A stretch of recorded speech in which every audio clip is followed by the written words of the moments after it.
उत्तराखंड के पहाड़ी अंचल में बसा था एक छोटा सा गांव देवलोक। ये गांव प्रकृति की गोद में छिपा हुआ था, जहां हर सुबह मंदिर की घंटियां, पक्षियों की चहचहाहट और बहती नदी की मधुर ध्वनि एक अद्भुत संगीतमय माहौल बना देती थी।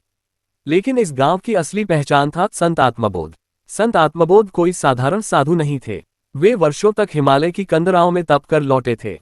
उनकी आंखों में ऐसा तेज था मानो कोई भीतर तक झांक ले।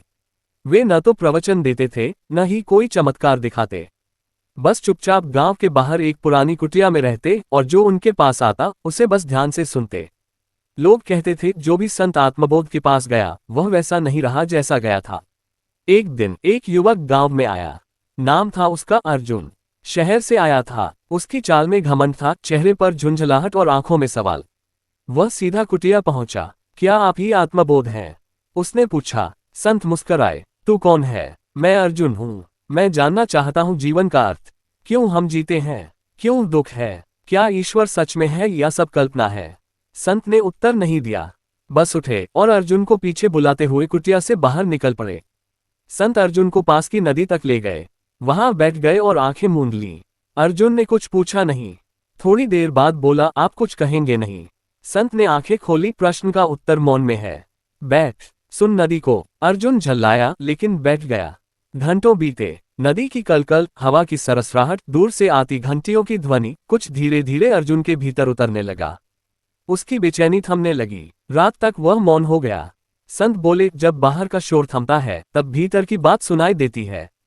अगले दिन संत उसे गांव के पुराने तालाब पर ले गए। पानी स्थिर था, उसमें सब कुछ स्पष्ट दिख रहा था। संत बोले, देख, क्या दिखता है? मेरा चेहरा। और उस चेहरे के पीछे क्या है? अर्जुन चुप रहा। हम अपने प्रतिबिंब को ही मैं समझ लेते हैं, संत बोले, लेकिन जो इस चेहरे को देख रहा है वह कौन है? अर्जुन हतप्रभ था। तू कोई विचार नहीं, कोई चेहरा नहीं, कोई नाम नहीं। तू वह है जो सबको देख रहा है, साक्षी। अपने सच्चे स्वरूप को पहचान, वही आत्म प्रकाश है। तीसरे दिन संत उसे गांव के शमशान घाट ले गए। वहां एक चिता जल रही थी। किसी का अंत हुआ है? अर्जुन ने कहा। नहीं अर्जुन, संत बोले, ये तेरा ही भविष्य है। शरीर मिटेगा, नाम भूला जाएगा, सब कुछ जो तू अपना मानता है छूट जाएगा। तो फिर जीने का अर्थ क्या है? अर्जुन ने प्रश्न किया। संत बोले, सच को जानना। जो नहीं मिटता वही तू है। बाकी सब तो किराए के वस्त्र हैं। मोह तुझे भ्रम में रखता है और सत्य तुझे मुक्त करता है। उस रात अर्जुन कुटिया में बैठा रहा। चंद्रमा की रोशनी में संत आत्मबोध ध्यान में लीन थे। अर्जुन ने आंखें मूंद लीं। सांस धीमी होने लगी। विचार थमने लगे। अचानक जैसे भीतर कोई दीपक जल उठा। उसे अनुभव हुआ वह शरीर नहीं, विचार नहीं, नाम नहीं, वह तो चेतना है।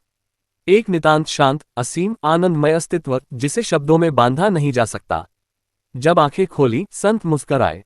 अब जान गया तू? उन्होंने पूछा। अर्जुन ने सिर झुकाया, अब कुछ जानने को बचा ही नहीं। अगली सुबह अर्जुन शहर लौट गया। वह वैसा नहीं था जैसा आया था। उसकी आंखों में अब प्रश्न नहीं, शांति थी। उसके चेहरे पर आक्रोश नहीं, करुणा थी। अब वह जान गया था, जीवन की सार्थकता बाहर नहीं, भीतर है। गांव के लोग पूछते, क्या संत ने कोई चमत्कार किया?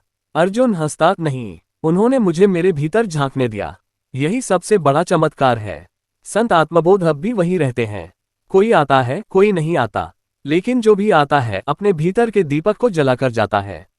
क्योंकि जो बाहर खोजता है भटकता है, जो भीतर झांकता है पाता है अंतः प्रकाश।